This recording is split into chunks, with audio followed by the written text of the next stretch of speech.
Hello friends, unique mix cooking চ্যানেলে তোমাদেরকে অনেক অনেক স্বাগত জানাই। তোমাদের সকলের প্রিয় একটা ইলিশ মাছের রেসিপি আজ আমি শেয়ার করব।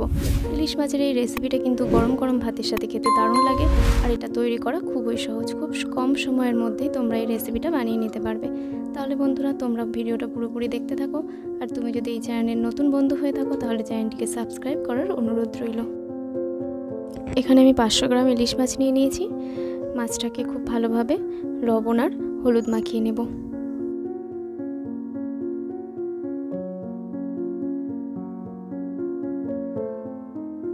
মশলা তৈরির জন্য নিয়ে নিয়েছি সাদা সর্ষে, 3টে কাঁচা লঙ্কা আর 2টো শুকনো লঙ্কা। কড়াইতে দিয়ে দিচ্ছি সর্ষের তেল।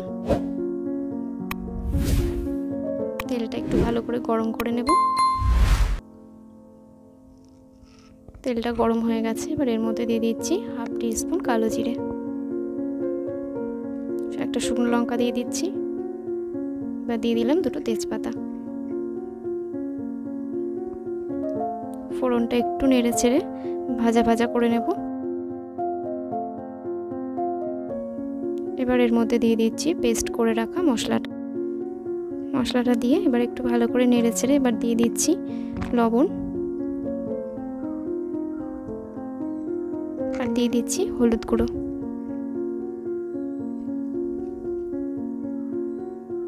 মশলাটাকে খুব ভালোভাবে কষিয়ে নেব।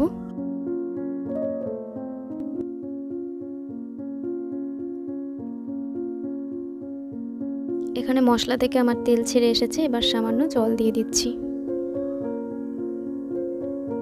জল দেওয়ার পর একটু ভালো করে নেড়ে চেড়ে নেব। এবার এর মধ্যে দিয়ে দেবো ম্যারিনেট করে রাখা ইলিশ মাছগুলো।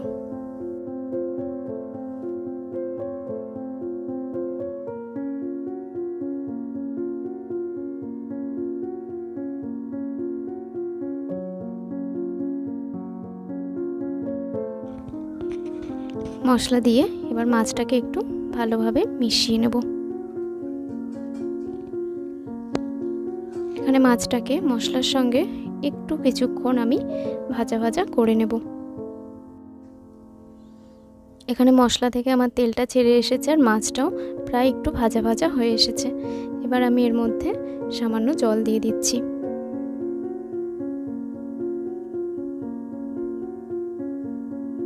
জল দেওয়ার পর একটু ভালো করে নেড়ে চেড়ে 5 মিনিট অপেক্ষা করব।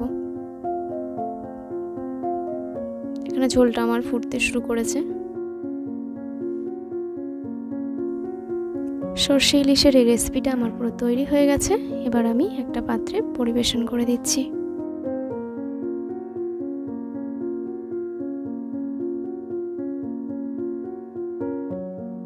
তাহলে বন্ধুরা, সর্ষে ইলিশের এই রেসিপিটি যদি তোমাদের ভালো লেগে থাকে তো ভিডিওটিকে অবশ্যই একটি লাইক করো, আর কমেন্টে তোমাদের মতামত জানাতে ভুলো না, কারণ তোমাদের মতামত জানাটা আমার জন্য খুবই গুরুত্বপূর্ণ।